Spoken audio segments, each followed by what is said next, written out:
సుమన్ టీవీలో మీ business promotions కోసం ఈ కింది నెంబర్ను సంప్రదించగలరు.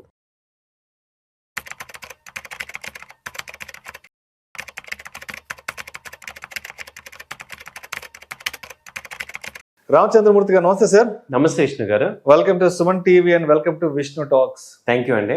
రామచంద్రమూర్తి గారు, రీసెంట్ గా మనం Indian stock market big bull edition మీద కొన్ని సిరీస్ ఆఫ్ వీడియోస్ చేస్తున్నాం. అంటే ఇండియన్ స్టాక్ మార్కెట్ లో ఉన్న ఏస్ ఇన్వెస్టర్స్, అంటే one of the most prominent and big investors గురించి మనం దానికి సంబంధించి కొన్ని వీడియోస్ చేస్తున్నాము. సో ఇవాళ మనం మాట్లాడుకోబోయే ఏస్ ఇన్వెస్టర్ అంటే one of the biggest investor in Indian stock market, Ashish Kacholia. ఒక్కసారి అసలు ఆశీష్ కచోలియా టాప్ హోల్డింగ్స్ ఏంటి, ఆయన స్టైల్ ఆఫ్ ఇన్వెస్ట్మెంట్ ఎలా ఉంటుంది, అదేవిధంగా ఆయన స్టాక్స్ గానే ఉండి లేదంటే ఆయన కంపెనీస్కి సంబంధించిన ఇన్వెస్ట్మెంట్స్ అంటే ఎటువంటి వైవిధ్యభరితం కనిపిస్తుంది ఏంటి, ఒక్కసారి ఆడియన్స్ షేర్ చేసుకోగలరు. ఈయన ఆశీష్ కచోరియా గారు ఈ 2010 నుంచి కూడా బాగా ఆయన పేరు వినపడుతుంది. సో ఆయన ఏంటంటే ఏస్ ఇన్వెస్టర్ అంటాం. అయితే ఈయన ఏంటంటే లార్జ్ క్యాప్ లో కాకుండా మిడ్ క్యాప్ ని, స్మాల్ క్యాప్ ని, గ్రోయింగ్ నెక్స్ట్ గ్రో అయ్యే కంపెనీని ఐడెంటిఫై చేసి వాటిలో వాల్యూ ఇన్వెస్టింగ్ చేసి సో మంచి వెల్త్ క్రియేట్ చేసే కెపాసిటీ ఉంది. సో ఈయన ఏంటంటే ఈ మిడ్ క్యాప్, స్మాల్ క్యాప్ లో next growing sectors, growing companies ఏంటి అనేది ఐడెంటిఫై చేస్తున్నారు. సో ఆయన ఇన్వెస్ట్మెంట్ చూస్తే సో శైలి ఇంజనీరింగ్ అండ్ ప్లాస్టిక్స్ లో 641 కోట్లు ఇన్వెస్ట్మెంట్ ఉంది. అలాగే 5.2% స్టేక్ ఉంది. అలాగే బీటా డ్రగ్స్ దీనిలో 167 crores ఆయనకు ఉంది. Holding value 167 crores. అలాగే 12.5% ఆయనకి స్టేక్ ఉంది. అలాగే knowledge marine and engineering works దీనిలో 150 crores హోల్డింగ్, 2.9% స్టేక్ అన్నమాట. అలాగే సఫారీ ఇండస్ట్రీస్ లో ఆయనకి 37 కోట్ల హోల్డింగ్ ఉంది. 1.8% స్టేక్ ఉంది. అలాగే జైన్ రిసోర్స్ రీసైక్లింగ్ దీనిలో 137 crores ఇన్వెస్ట్మెంట్. అలాగే 1.1% స్టేక్ అనమాట దీన్ని. తర్వాత మ్యాన్ ఇండస్ట్రీస్ ఇందులో 120.6 crores ఉంది, 3% స్టేక్. అలాగే ఎక్స్ప్రో ఇండియా దీనిలో 105 crores ఉంది, అలాగే 3.9% స్టేక్ అంటాం.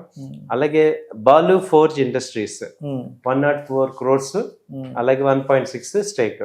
అంటే టోటల్ 8 కంపెనీస్, టాప్ 8 హోల్డింగ్స్ ఇవి. సో ఈ కంపెనీస్ జనరల్ గా మనం మార్కెట్ లో అంత ఫెమిలియర్ కాదు, వినలేదు. ఎస్ కరెక్ట్, మంచి పాయింట్ ఇది. మనం పెద్దగా చూడలేదు, వినని కంపెనీస్. సో ఇవి ఎక్కడ కూడా మనం పెద్దగా విన్న కంపెనీసే, బట్ వాటిల్లో ఆయన ఇన్వెస్ట్మెంట్ అది ఉంది. సో కాబట్టి ఏంటంటే అందుకే ఆయన ఏంటంటే ఈ అప్కమింగ్ ఇండస్ట్రీస్ లో కానీ వాటిల్లో బి క్లాస్ లో ఉన్న కంపెనీస్ ని ఐడెంటిఫై చేసి వాటిలో వాల్యూ ఇన్వెస్టింగ్ చేసుకొని ఆయన సంపాదిస్తున్నారు. అంటే ఇక్కడ సెక్టోరియల్ డైవర్సిఫికేషన్ చాలా సుస్పష్టంగా అర్థమవుతుంది. ఒకటేమో ఇంజనీరింగ్ అండ్ ప్లాస్టిక్స్, ఇంకోటేమో డ్రగ్స్ అంటే almost pharma based, safari industries ఒకటి, రీసైక్లింగ్, అంటే చాలా వైవిధ్యమైన పోర్ట్ఫోలియో ఉంది, డైవర్సిఫై ఉంది, బాగా డైవర్సిఫై ఉంది. మైన్ ఇండస్ట్రీస్ కూడా ఫార్మా, సో ఎక్స్ప్రో ఇండియా, ఇలా రకరకాలుగా రీసైక్లింగ్ రిసోర్సెస్ అంటే ఇంకొక ఇండస్ట్రీ. సో డైవర్సిఫై అనేది ఇప్పుడు మనం చెప్పిన అందరూ కూడా మేజర్ గా డైవర్సిఫై మీదే ఎక్కువ అవుతున్నారు. అలానే టూ మచ్ డైవర్సిఫై అవ్వట్లా. అంటే మనం మాట్లాడుకున్న సిరీస్ ఆఫ్ వీడియోస్ లో మాక్సిమం 10 కంపెనీలకు మించి ఎవరు కూడా బిగ్ బుల్ ఎడిషన్ లో ఎవరు ఎంటర్ అవ్వలేదు. లేవు, 5,000 కోట్లు ఉన్నా కానీ 10 కంపెనీలు అంతే. కాబట్టి అంటే మనకి టూ మచ్ డైల్యూషన్ అయితే మనకి మంచి గ్రోత్ రాదు. కాబట్టి అంటే అంత పర్ఫెక్ట్ గా కంపెనీస్ ని ఐడెంటిఫై చేసుకోవటం, వాటిలో స్ట్రెంగ్త్ అంతా అర్థం చేసుకోవటం, ఆ కంపెనీని ఓన్ చేసుకున్నట్టు మనం అండర్స్టాండ్ చేసుకోవాలి. సో దీనికి ఇయర్స్ ఆఫ్ రీసెర్చ్ ఉండాలి.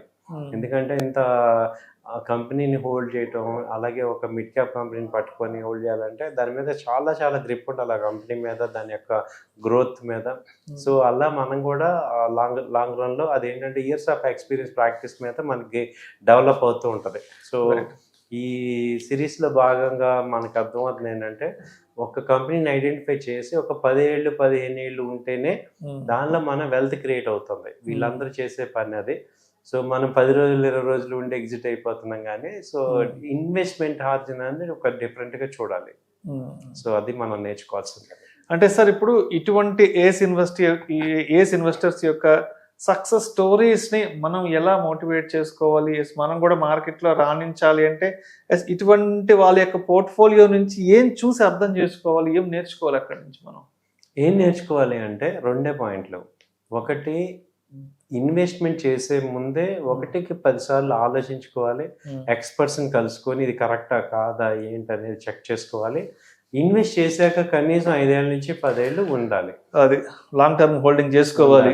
ఏదో మార్కెట్ పడిపోయిందని ఇంకేదో న్యూస్ వచ్చిందని ప్యానిక్ అయిపోయి ట్రంప్ యుద్ధము ఇవన్నీ ఆయిల్ పెరిగింది ఇవన్నీ కాకుండా ఒక 8 years నుంచి 10 years హోల్డ్ చేస్తాను, ఒక సైకిల్ హోల్డ్ చేస్తాను అనేది నేర్చుకోవాలి. అంటే బిఫోర్ ఇన్వెస్టింగే పర్ఫెక్ట్గా మీకున్న డౌట్లన్నీ కూడా ఎక్స్పర్ట్స్తో క్లారిఫై చేసుకోండి, మీకు మీరు కాదు. ఇప్పుడు ఏ ఫీల్డ్లో ఆ ఫీల్డ్ ఎక్స్పర్ట్, అప్పుడేంటి మీరు కాన్ఫిడెంట్గా ఉంటాం. అలా ఉండి నెక్స్ట్ స్టెప్ ఏంటంటే మనం ఓకే ఇది 5 ఏళ్ళు 10 ఏళ్ళు మర్చిపోవటమేగా అలా పెట్టుకోండి. బెస్ట్ ఏంటంటే నేను అబ్జర్వ్ చేసింది, మీరు ట్రేడింగ్ చేయడానికి ఒక అకౌంట్ పెట్టుకోండి, ఇన్వెస్ట్మెంట్కి వేరే అకౌంట్ పెట్టుకోండి వేరే చోట. అప్పుడు ఆ ఇన్వెస్ట్మెంట్ అమౌంట్ని అసలు మనం చూడకూడదు, అది ట్రేడింగ్ అకౌంట్ రెగ్యులర్గా ట్రేడ్ చేసుకుంటాం. కాబట్టి మీ మైండ్ ఏమవుతుందంటే దాని జోలికి వెళ్దాం, డైలీ ట్రేడ్స్ ఇవి చేసుకుంటారు. కాబట్టి ఎవరైనా షార్ట్ టర్మ్ ఇన్వెస్ట్ చేసే వాళ్ళకి ఇది best idea. Right sir. Thank you sir, thank you so much. Thank you sir.